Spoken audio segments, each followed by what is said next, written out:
श्रीगुरुभ्यो नमः। हरिः ओम्। ब्रह्मानन्दं परमसुखदं केवलं ज्ञानमूर्तिं द्वन्द्वातीतं गगनसदृशं स्वमस्यादिलक्ष्यम् एकं नित्यं विमलमचलं सर्वधी साक्षिभूतं भावातीतं त्रिगुणरहितं सद्गुरुं तं नमामि। नमो ब्रह्मादिभ्यो ब्रह्मविद्या साम्प्रदायकर्तृभ्यो वंशऋषिभ्यो महाभ्यो नमो गुरुभ्यः। सर्वोपप्लवरहित प्रज्ञानघन प्रत्यगतो ब्रह्मैवाहमस्मि अहं पदार्थरहितः सदाशिवसमारम्भाः व्यासशङ्करमध्यमाः अस्मदाचार्यपर्यन्तां वन्दे गुरुपरम्पराम्। हरिः ओम्। श्रीगुरुभ्यो नमः। हरिः ओम्। ॐ निर्भयानन्दाय विद्महे अचलपरिपूर्णाय धीमहि तन्नो प्रचोदयात्। ॐ साईश्वराय विद्महे सत्यदेवाय धीमहि तन्नो सर्वः प्रचोदयात्। ॐ सत्पुरुषाय विद्महे महादेवाय धीमहि तन्नो रुद्रः प्रचोदयात्। हरिः ओम्। श्रीगुरुभ्यो नमः। हरिः ओम्। మనం 484వ ఉపదేశం వరకు చూసాం. నిన్న విచారణ మనం ఇక్కడ దాకా వచ్చాము. మానవ జీవితం ధన్యత ఎప్పుడు చెందినట్టు, అంటే ఏ స్థితిలో మానవ జీవితం జీవిస్తూ ఉంటే ఆ జీవితం ధన్యమైన జీవితం అనేది నిన్న మనకు తెలియజేశాం. ఎలాగా నిర్విషయంగా ఉండాలి, నిర్వాసనతో ఉండాలి, నిరీహంతో ఉండాలి. ఈ 3 నిర్ణయాలు కనుక మనకు కలిగినట్లయితే ఆ జీవితం ధన్యమైనటువంటి జీవితం. ఎప్పుడు పగలు రాత్రి తేడా లేకుండా, మెలకువ కళ నిద్ర అనే భేదం లేకుండా నిర్విషయ స్థితిలో ఉండాలి, నిర్వాసన స్థితిలో ఉండాలి, నిరీహం అనేటువంటి స్థితిలో ఉండాలి. కిం హేయం కిముపాదేయం కిమన్యత్ కిం విలక్షణం అఖండానంద పీయూషపూర్ణే బ్రహ్మమహార్ణవే. ఇవి తెలియాలి, అవి ఉండాలి అంటే నిర్విషయ స్థితి యొక్క ఔన్నత్యం తెలియాలి, అలాగే నిర్వాసన స్థితి యొక్క ఔన్నత్యం తెలియాలి, నిరీహం అనేటటువంటి స్థితి యొక్క ఔన్నత్యం తెలియాలి. ఆ 3 చాలా ఉన్నతమైనటువంటి ప్రమాణం. అంటే ఎవరికి పడితే వాళ్ళకి ఎలా పడితే అలాగా అవి లభించేవి కావు, ఎంతో శ్రమ చేస్తే కానీ వీలు కాదు. అందుకని కిం అంటే ప్రశ్నిస్తున్నాడు, ఏమిటి, ఎలాగా, ఎందుకు అంటాం కదా ఏదైనా చెప్పగానే, అలాగే ఆయన కూడా ప్రశ్నిస్తున్నాడు. తన యొక్క స్వానుభవ సిద్ధ అనంతత్వంనే పునః పునః వాక్పడుతున్నాడు. ఆ అపార సుఖమును, ఆనందమహిమను, నిర్వికార నిరామయావస్థను ఏమనవలయనో తెలియదు. అంతయు ఆ పరమగురు కరుణామృతమే పరబ్రహ్మామృత సాగరముగా మారిపోయింది. ప్రపంచమంతయు ప్రళయకాలమున సముద్ర జలమయమవుతుంది. సాగర సలిలమంతయు ఉప్పొంగి భూమిని ఆకాశమును ఏకం చేస్తుంది. అప్పుడు నీరు తప్ప మరేమీ ఉండదు. ఆ పేరున ఆ జ్ఞాన ప్రళయం ఆయన. ఈ దశయందు పరబ్రహ్మామృతార్ణవము నిండి ఆనందామృతముతో అంతటా వ్యాపించి సకలమును ముంచువచ్చు. అయ్యు ఆనందామృతము వినా మరేమీ లేదు. కావున ఇందులో విడవదగినది గ్రహింపదగినది ఏమున్నది? అయ్యో బ్రహ్మము కనిపించుతుండగా హేయ వస్తువు లేదు. ఇంతకు ముందు విషయానందాన్ని అనుభవించేవాడు. విషయానందాన్ని అనుభవించినప్పుడు శ్రేయము, ప్రేయము, హేయము అని మూడు ఉన్నాయి ఈ సృష్టిలో. ఏమున్నాయండి? శ్రేయము, ప్రేయము, హేయము. ఏమిటివి అంటే కొన్ని విషయాలు మనం అనుభవిస్తే వాటి వల్ల శ్రేయస్సు కలుగుతుంది, అంటే జ్ఞానం వస్తుంది. శ్రేయో మార్గంలో జీవిస్తే ఆ విషయాలే శ్రేయో మార్గంలో జీవించామండి. అప్పుడేమైంది? జ్ఞానానికి ఉపకరించినవి. కొన్ని ప్రేయో మార్గంలో అవే విషయాలను ప్రేయో మార్గంలో జీవించాం. అప్పుడేమైంది? అవి కర్మానుభవానికి, బంధానికి, దుఃఖానికి కారణమైంది. అదే విషయాలు హేయో మార్గం, హేయమైనటువంటి నిషిద్ధ మార్గంలో ప్రవర్తించాం. అప్పుడేమైంది? ఇంకా ప్రమాదకరమైనటువంటి పరిస్థితులు కొని తెచ్చాయి. కాబట్టి విషయాలను అనుభవించేటప్పుడు, విషయాన్ని ఆచరించేటప్పుడు, కర్మ చేసేటప్పుడు శ్రేయో మార్గమునే అనుసరించాలి కానీ ప్రేయో మార్గాన్ని, హేయమైన మార్గాన్ని అనుసరించకూడదు.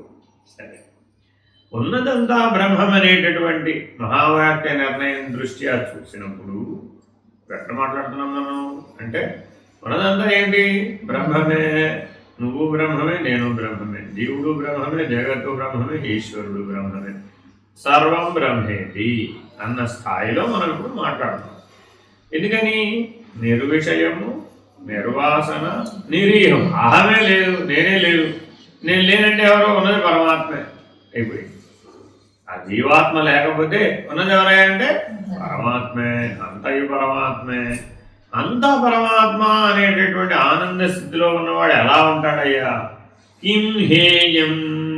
అతని దృష్టిలో ఇది హేయమని, ఇది శ్రేయమని ఎలా చెప్తాం? చెప్పడానికి వీలు కాదు కదా. అదే మనసు పనిచేసి విషయానందాన్ని అనుభవిస్తున్నాం, అప్పుడు చెప్పడానికి వీలే. ఉదాహరణ సులభంగా అర్థం. ఇప్పుడు మనం మన జీవితాన్ని ఈశ్వరార్పణ బుద్ధితో జీవించవచ్చు.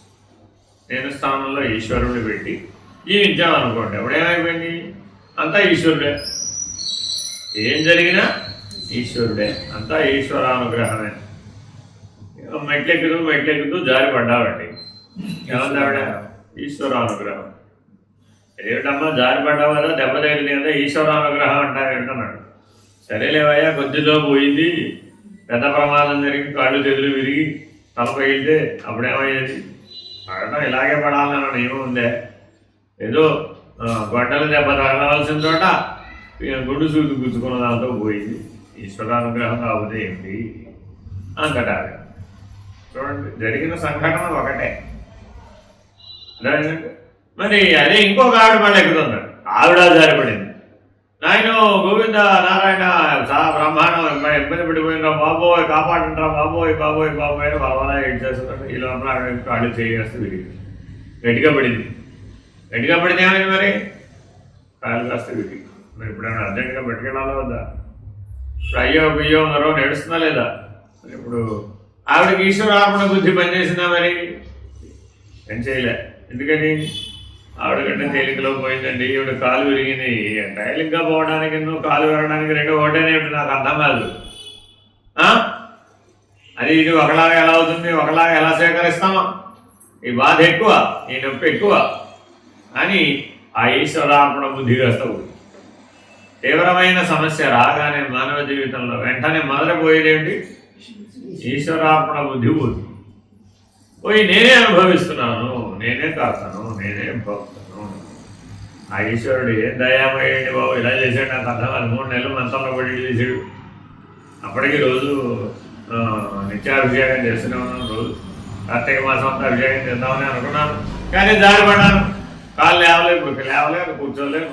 నాకే ఇంకోటి సహాయం చేయాలి, నేను వెళ్ళి ఈశ్వరుడికి అభిషేకం చేస్తాను అని ఆవిడ వాపోతూ. మరి ఇప్పుడు ఈ దుఃఖానికి ఈశ్వరానుగ్రహం అనవచ్చా? అనాల. అన్నప్పుడు ఏమైందట, అప్పుడు అది శ్రేయో మార్గమే. లేకపోతే దానికి బదులు నేనే అన్నావు, అప్పుడేమైపోయింది ప్రేయో మార్గం. నేను వేరే అనగానే ఏమైపోయిందంట ప్రేయో మార్గం. అంతా ఈశ్వరుడేనండి బాబు. కష్టమైన నష్టమైన సుఖమైన దుఃఖమైన అంతా ఈశ్వరుడే అనేది శ్రేయో మార్గం. సరే, ఇంకొక ఆవిడ జారిపడి ఆవిడేమైంది, ఆవిడకి ఏకంగా తలే బదలే. ఇంకా పెద్ద సమస్య. ఇప్పుడు తల కుట్లేయాల్సి వచ్చింది. ఇప్పుడు ఇంకా చిన్న సమస్య పెద్ద సమస్య, పెద్ద సమస్య కదా. మరి ఆవిడ కూడా ఈశ్వరానుగ్రహం ఉంటుందా? అనదా? మృత్యుముఖం దాకా వెళ్ళి వచ్చింది. మరి ఆవిడ బ్రతికేసింది, కానీ మధ్యలో ఏమైంది, తలకి దెబ్బ తగలడం వల్ల అన్కాన్షియస్ అయిపోయింది, బాగా సీరియస్ అయిపోయింది. హాస్పిటల్ తీసుకెళ్ళారు, తల కుట్లేసారు, బ్రెయిన్ క్లాట్ అయిందన్నారు, బ్లడ్ క్లాట్ అయిన బ్రెయిన్లో ఉన్నారు, ఆపరేషన్ చేశారు. అంతా బాగానే ఉంది. ఇప్పుడు బాగానే ఉంది. కానీ సంఘటన ఏమిటి, మెట్ల మీద జారిపడ్డం అనేది ముగ్గురికి కావాలి. ఎవరింటో వాళ్ళు మెట్లెక్కుతూ జారిపడ్డారన్న తగ్గించి ఏమున్నారని పెద్ద విషయం. వర్షాకాలం కాలు జారిని పడ్డారు. ఇప్పుడు ఈ ముగ్గురికి జరిగిన జీవిత సంఘటన ఈశ్వరానుగ్రహమేనా కాదా? ఈశ్వరానుగ్రహమే. బ్రతికున్నాడన్నా ఈశ్వరానుగ్రహమే, వెళ్ళాడన్నా ఈశ్వరానుగ్రహమే. ఎందుకని రెండు నీ చేతులు లేవు కాబట్టి. ఇలా ఎవరికైతే అంతటా ఉన్నది పరమాత్మే అని తెలిసిన వాడు ఉన్నాడో వాడు ఎప్పుడు ఎలా ఉంటాడ, ఏది విసర్జించదగినది వాడికి హేయం, ఏది విసర్జించదగినది. ఇప్పుడు ఎవరైతే మూడో కేసు ఉంది కదా, వాళ్ళ ఇంట్లో వాళ్ళందరూ సీరియస్ అయిపోయి రేపటికల్లా ఈ మెట్లన్నీ కొట్టించేయాలి. మెట్లన్నీ కొట్టించేస్తే బయటెట్టాడు. ఎందుకు జారి పడ్డాడు అనేది ఆలోచించాలి. కానీ మెట్లన్నీ కొట్టేద్దాం, బిల్డింగ్ తీసేద్దాం, ఇల్లు తీసేద్దాం అంటే ఏమైనా ప్రయోజనం ఉందంటారా? ఇట్లా విపరీతమైనటువంటి నిర్ణయాలన్నీ కూడాను విపరీత దుఃఖంలో నుంచి ఏర్పడతాయి. కాబట్టి మానవ జీవితంలో ఎప్పుడైనా సరే విపరీత సుఖం కానీ విపరీత దుఃఖం కానీ కనుక ఏర్పడితే అప్పుడు విపరీత జ్ఞానం కూడా ఏర్పడుతుంది, విపరీతమైన నిర్ణయాలు కూడా ఏర్పడతాయి. దానికి హేయము అనేది విడువదగినది. ఆ విపరీతాన్ని విడవాలి, కాసేపు బయటికి కావాలి, కాసేపు సైలెంట్గా కామ్గా ఉంటే అప్పుడు జీవన గమనం అనేది అర్థం. కానీ ఉన్నదంతా బ్రహ్మం అనేటటువంటి జీవన్ముక్తుడికి, జ్ఞానం వచ్చేసినటువంటి వాడికి, బ్రహ్మనిష్ఠుడికి, తుర్యనిష్ఠుడికి ఇలా మూడుగా ఎక్కడ కనబడుతుంది? ఈ మూడు అతనికి ఒకటిగానే కనబడుతుంది. ఉన్నదంతా బ్రహ్మమే. అంటే బ్రహ్మనిష్ఠుడు, తుర్యనిష్ఠుడు అయినటువంటి జీవన్ముక్తుడైనటువంటి వాడి దగ్గరికి ఈ ముగ్గురిని పెట్టాడు. మూడు సంగతులు చెప్పాడు. ఏం చెప్పాడు సమాధానం?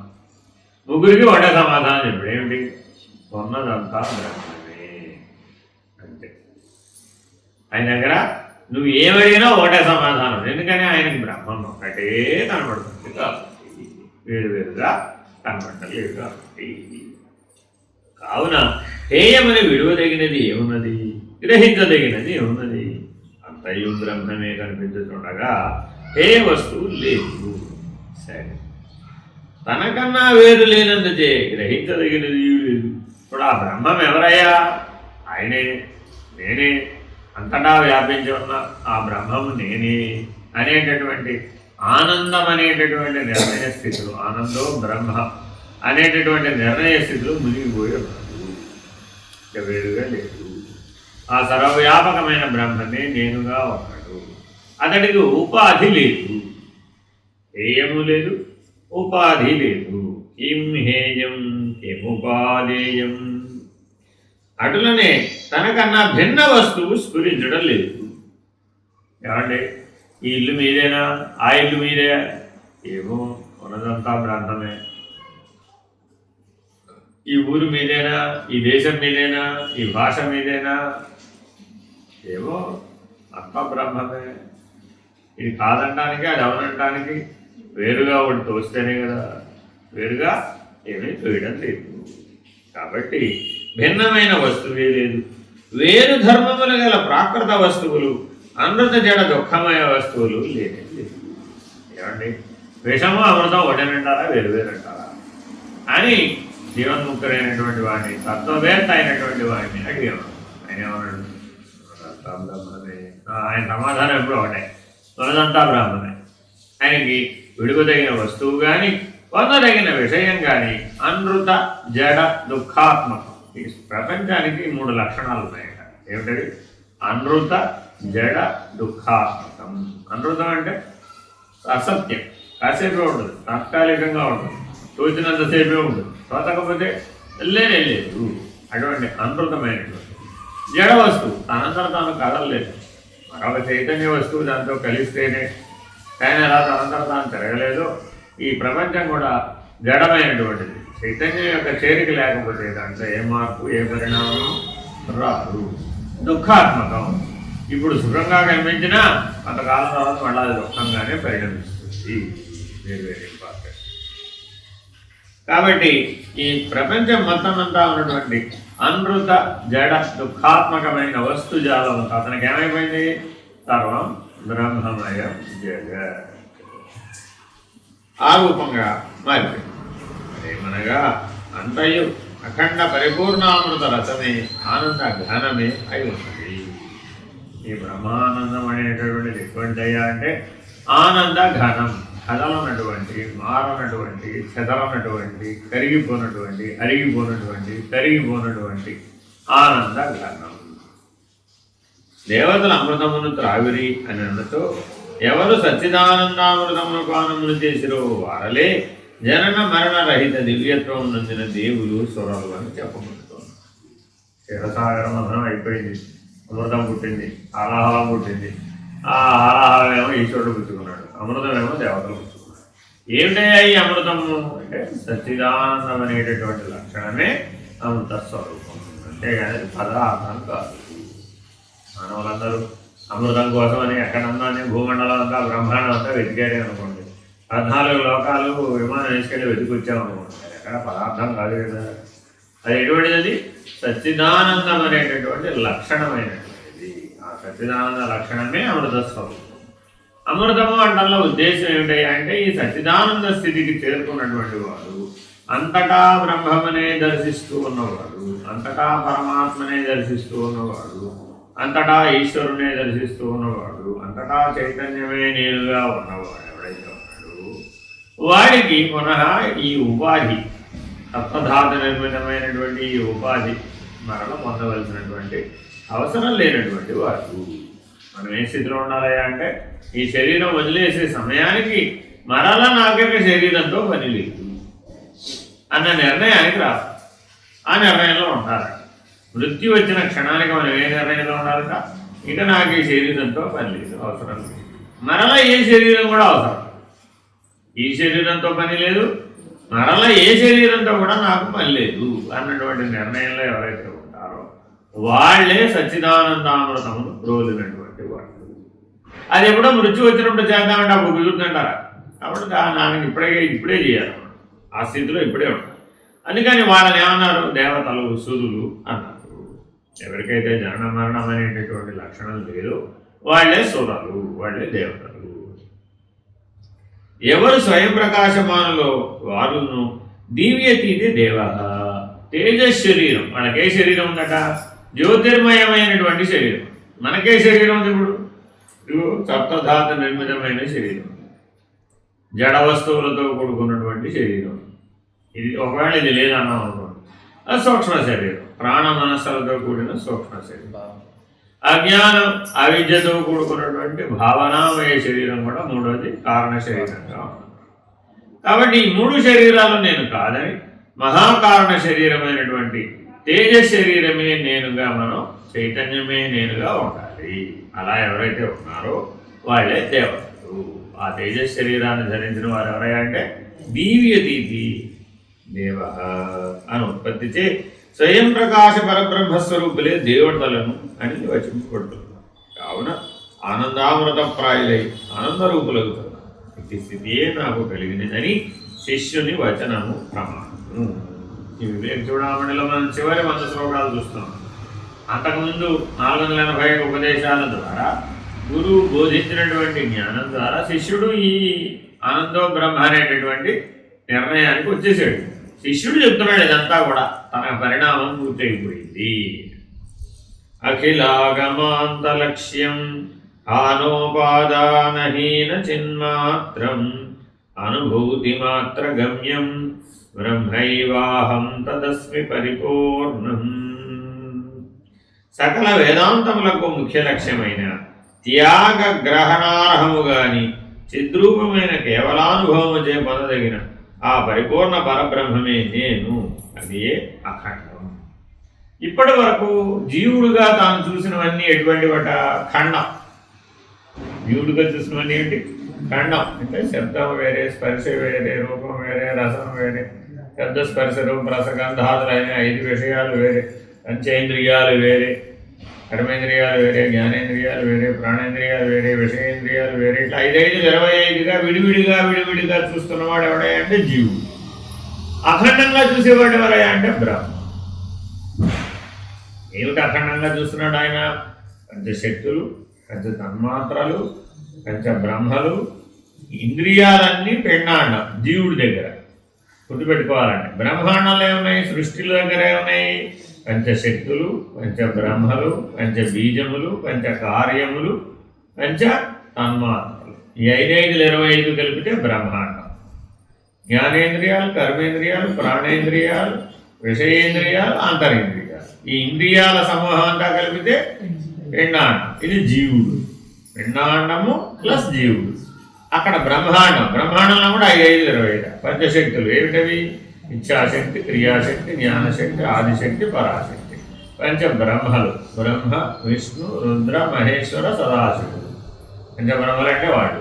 తర్వాత పంచ తన్మాత్రలు. పంచతన్మాత్రలు అంటే భూమి, వాయువు, అగ్ని, నీరు, ఆకాశం. ఈ 5 మూల రూపాలుగా ఉన్నాయి. మిక్సర్ పంచభూతాలుగా లేవు, మూల రూపాలుగా. పంచ తన్మాత్రలు అంటే అపంచీకృత స్థితిలో ఉన్నాయి. వాటిని అవ్యక్తం అని కూడా అంటాం. అవి తన్మాత్ర స్థితి. ఆ పంచ తన్మాత్రలో ఉన్నాయన్నమాట. సరే, ఇంకేంటి? పంచకార్యములు. పంచకార్యములు అంటే సృష్టి, స్థితి, లయ, తిరోధాన, అనుగ్రహములు. ఏంటంటే అవి? సృష్టి, స్థితి, లయ, తిరోధాన, అనుగ్రహం. ఈ 5ని పంచకార్యములు అంటారు. అవన్నీ అక్కడ బ్రహ్మాండంలో జరుపుబడుతున్నాయి. పంచ బ్రహ్మల చేత, పంచశక్తుల ద్వారా, పంచ బీజముల ద్వారా. అం యం వం లం రం శం. అం యం లం రం వం. ఈ 5ని కలిపితే పంచబీజాలు అంటారు. ఈ పంచబీజాల యొక్క శక్తితో, పంచశక్తుల యొక్క ప్రభావంతో పంచ కార్యములను పంచ బ్రహ్మలు నిర్వహిస్తున్నారు. పంచ తన్మాత్రలను పనిముట్టుగా చేస్తారు. వాళ్ళకు కూడా పనిముట్టుంది. ఏమిటది? ఆ పంచభూతాలే వాళ్ళకి పనిముట్టు. దేవతలన్నీ వాళ్ళు ఎందుకుంటున్నామా అంటే ఆ దేవతలు చెప్పినట్టు పంచభూతాలు వెంటాయి కాబట్టి. వీడిని జీవుడని, వీడిని ఇంద్రియాలను ఎందుకుంటున్నావు? ఈ జీవుడు చెప్పినట్టు ఇంద్రియాలు వింటున్నాయి కాబట్టి. నువ్వు చెప్పినట్టు నీ ఇంద్రియాలు వెంటలే, అలాగే దేవుడు చెప్పినట్టు ఆ పంచభూతాలు వింటున్నాయి కాబట్టి ఆయన ఈశ్వరుడు, ఈయనేమో జీవుడు. ఆయన దేవుడు, ఈయన జీవుడు. ఆయన బ్రహ్మము, ఈయన జీవుడు. సరే, ఏ పద్ధతి ప్రకారం అంటే ఆ పేరు అలా పెట్టాం. పేరులే తప్ప విషయం ఏమి, వస్తువులో ఏం భేదం లేదు. కాబట్టి చాలా జాగ్రత్తగా గమనిస్తే ఆ 5-5-25 ఈ 5-5-25 కల్పించామనుకోండి, అప్పుడు అది అఖండం. అప్పుడు దాన్ని ఏమంటారు? అఖండం. వేరువేరుగా చూసామనుకోండి, అప్పుడే ఉంటారు ఖండం. మీ ఇల్లు వేరే, మా ఇల్లు వేరే. మీ బ్రహ్మాండం వేరే, మా బ్రహ్మాండం వేరే. నీ శరీరం వేరే, నా శరీరం వేరే. ఇలా వేరు వేరు వేరు వేరు అంటే ఖండం. అంతా కలిపి ఒకటే అంటే అఖండం. అది ఆ అఖండానికి సాక్షి ఎవరయ్యా? పరబ్రహ్మం. అఖండమైనటువంటి స్థానానికి సాక్షి ఎవరు? పరబ్రహ్మము. ఆ మాట, ఈ మాట బాగా గుర్తుపెట్టుకోవాలండి. This is very very important. పరిపూర్ణమే పరబ్రహ్మము. దాంట్లో అపూర్ణము పూర్ణము అనే విభజనలు లేవు. ఖండము అఖండం అని చెప్పడానికి ఏమి లేవు. మనదంతా పరిపూర్ణమే. ఆ పరిపూర్ణమైన దాని పేరేంటి? పరబ్రహ్మము. అఖిలాగమాంతలక్ష్యం హానోపాదానహీన చిన్మాత్రం. హాని లేనే లేదు, హీనం లేనే లేదు, ఉపాధి లేదు. ఆ పరబ్రహ్మమునందు 3 లేవాడు. దానికి ఏం లేదు? హాని లేదు. ఎందుకని? పుట్టలేదు కాబట్టి. అది ఎప్పుడూ పుట్టలేదు కాబట్టి ఎప్పుడూ నశించదు, అవినాశి. దానికి ఏ హాని లేదు. రెండవది ఏంటి? దానికి హీనత లేదు. అంటే తగ్గిపోవడం, పెరగడం ఇత్యాదులు లేవు. చంద్రుడు పాడ్యమి నాడు ఒకలాగా ఉన్నాడు, విజయ నాడు మరొకలా. నిజంగా చంద్రుడు మారాడంటావా? తిథులు మనం ఏదో లెక్క పెడుతున్నాం కానీ నిజంగా చంద్రుడు మారాడంటావా? మారలేదుగా. మనకు అలా కనపడుతున్నాడు, సాపేక్షంగా అలా కనపడుతున్నాడు. మనకి మనమే అడ్డవచ్చు అలా కనపడుతుంది. వేరే భూమి యొక్క ఛాయ పడి చంద్రుడి మీద పడి సూర్యుని వెలుగు తగ్గినట్టు పెరిగినట్టు, ప్రతిబింబమైనటువంటి చంద్రుడు యొక్క ప్రకాశం తగ్గినట్టు పెరిగినట్టు దృగ్భ్రాంతి చేత అలా కనబడుతుంది. నిజానికి అతనిలో హీనత ఏమీ లేనే లేదు. అలాగే పరబ్రహ్మమునందు కూడా జగజ్జీవేశ్వర త్రయము చేత ఏ హీనత ఏర్పడలేదు. అసలు జగజ్జీవేశ్వర త్రయం ఏర్పడదు. అది ఎప్పుడూ పరిపూర్ణం ఒకలాగానే ఉన్నది. ఏ మార్పు లేదు, దానికి ఏ ఉపాధి లేదు, దానికి ఏ హాని లేదు, దానికి ఏ హీనము లేదు. కాబట్టి ఆనోపాదాన హీన చిన్మాత్రం అనుభూతి మాత్రం గమ్యం. నేను ఎలా తెలుసుకోవచ్చండి? అనుభూతి చేత మాత్రమే తెలుసుకోవచ్చు. పూర్ణచంద్రుడు ఎలా ఉన్నాడండి అంటే ఏం చెప్తారు? బాగున్నాడంటారా? బాగులేదంటారా? నువ్వు బాగున్నాడన్నా ఆయన అలాగే ఉంటాడు, నువ్వు బాగులేడన్నా అలాగే. కాబట్టి పూర్ణచంద్రుడిని చూసి అనుభూతి చెందవలనే కానీ దాని గురించి ఉపన్యాసం చెప్పమంటే ఏం చెప్పడానికి ఏమి లేదు అక్కడ. కాబట్టి ఈ సృష్టిలో ఎన్నో అంశాలు ఎలా ఉన్నాయ్యా అవన్నీ అనుభూతి గమ్యం. అట్లా అనుభూతి చేత మాత్రమే తెలుసుకోవాలి. ఏమిటంటే అవి బ్రహ్మైవాహం తదస్మి పరిపూర్ణం, ఆ పరబ్రహ్మమే నేను అనేటటువంటి నిర్ణయాన్ని కూడా అనుభూతి చేత కనుక్కోవాలి. ఏమిటి అనుభూతి? నిర్విషయ స్థితి చేత, నిర్వాసన స్థితి చేత, నిరీహ స్థితి చేత. ఈ మూడు ఎవరికైతే అనుభూతి కలిగినాయో వాళ్ళకే పరబ్రహ్మపదం నిర్ణయం అవుతుంది. పరిపూర్ణం అనేది నిర్ణయించడానికి అర్హులు ఎవరయ్యా అంటే ఈ మూడు అనుభూతి ఉండాలన్నమాట. వాడే పరిపూర్ణానికి అర్హుడు. ఎవరు? నిర్విషయ, నిర్వాసన, నిరీహ స్థితిలో అనుభూతి అయినటువంటి వాడు ఎవడైతే ఉన్నాడో వాడే పరిపూర్ణం అనేటటువంటి పరబ్రహ్మమును నిర్ణయం చేయగలిగిన వాడు.